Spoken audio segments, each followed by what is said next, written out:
In the history of mankind, there are about 100 ways to kill a person inside the prison walls, so that no one can prove that it was murder at all. But history knows cases even more cruel, cases that have been officially recognized as deaths, although their circumstances still remain a mystery even for criminologists. Now, I will tell you about 4 stories that turn the idea of what can happen to a person behind bars upside down.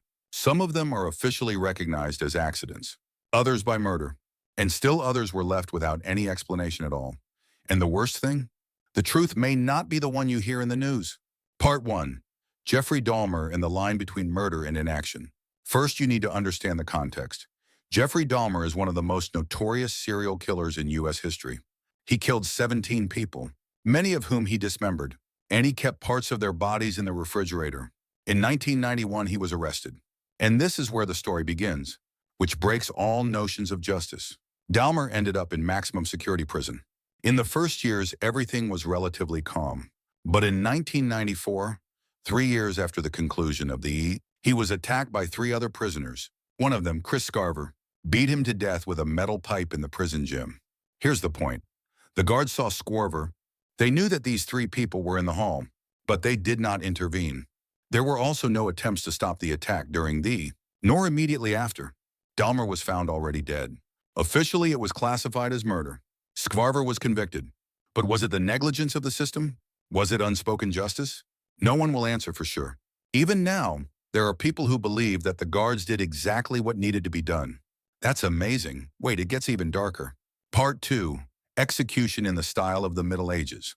The story of Luis José Garay. In 1999, in a French prison, the following took place. What can only be called torture before death. Luis José Garay was in solitary confinement. He was a prisoner with mental disorders. Kept him locked up anyway.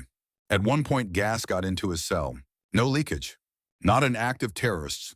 It was ozone, which was produced by the prison's air purification system. But here's what happened next. The system wasn't repaired. Ozone concentrations rose for hours. Garay did not receive help. He was not transferred to another place. He was just left there. When the guards finally opened the door, he was no longer alive.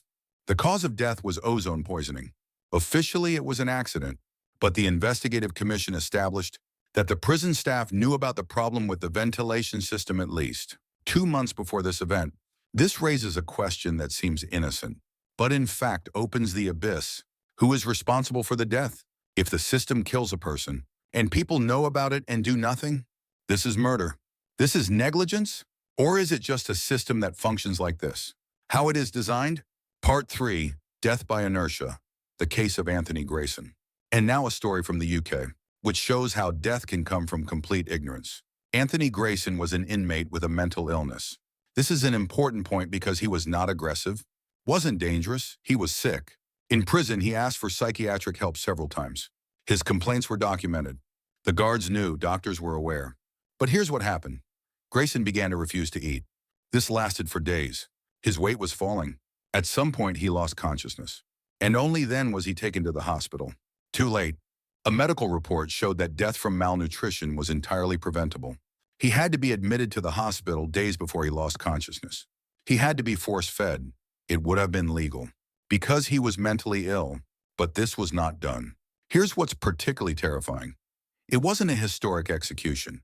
It happened in a modern democratic country in 2012, and the cause of death is officially inscribed as a medical refusal, not murder. Part 4. The Cold War, Soviet prisons and experiments that did not hide it. Now we are moving into the darkest waters of history. The Soviet penitentiary system was known for one thing. They did not hide what was happening. They simply called it re-education. During the Cold War in Soviet camps, experiments were carried out on prisoners. One of the most documented cases occurred in the early 1950s in a camp near Magadan.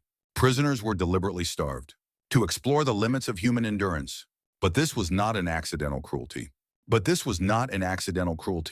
The results were recorded, documented. Some of these documents have been declassified.